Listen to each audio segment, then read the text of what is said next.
Hey guys, welcome back to a new video. Today this is gonna be the look number 1 in my panning look series.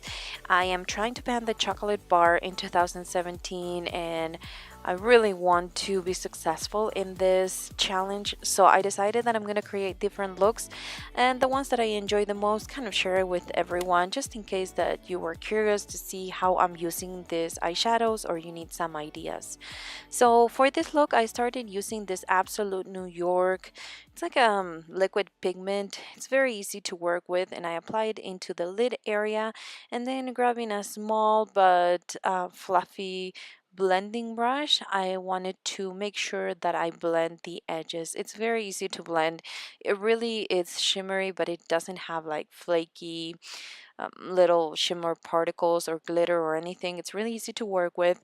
And then I moved on to the eyeshadow that intimidates me the most in this palette, which is Black Forest Truffle. This one is flaky and dry, and it's very dark, and I have small eyes, so I'm always afraid that it's gonna make my eyes look smaller. So I decided to start with that one, and that's why this is kind of all inspired in that eyeshadow. After I apply it on top of that cream base that we applied first, I am going to go into the color Milk Chocolate, and with this brush, also by Luxie, I'm going to apply it as a transition color. So it's not going to go directly into blending the edges of Black Forest Truffle, but it's going to go a little bit above. Then I'm going to take a fluffy blending brush and I make sure that I blend all the edges of that eyeshadow. Now this brush, I love it, is by Sigma. If you're curious to see what brushes these are, I will link them in the description box, just in case you want to see the shape and see if you have something similar at home to try it.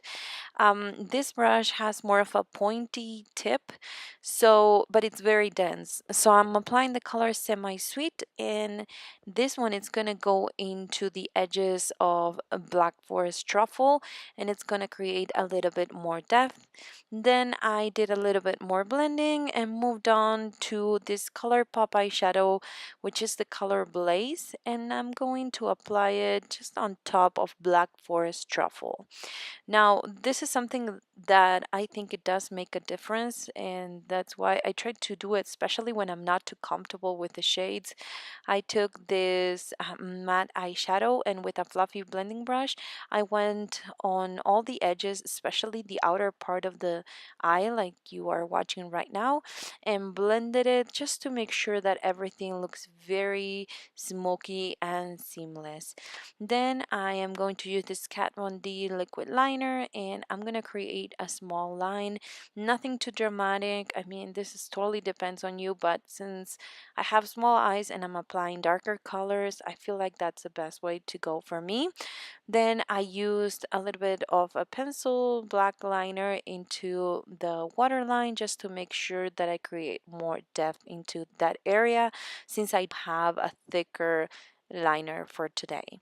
Then I wanted to apply this nude eyeliner into the waterline. This is by Sephora, and it does stay all day long, and I feel like it creates that little bit of balance with the darkness on the top lid, and the nude eyeliner, a little bit of mascara, and it really became something that I loved, and I'm obsessing over this look. I use it for 3 days straight, and I just keep enjoying it. So I hope that this gave you some ideas on how I started to use this palette. Everything will be linked in the description box, and I'll see you on my next video. Thank you for watching. Bye guys.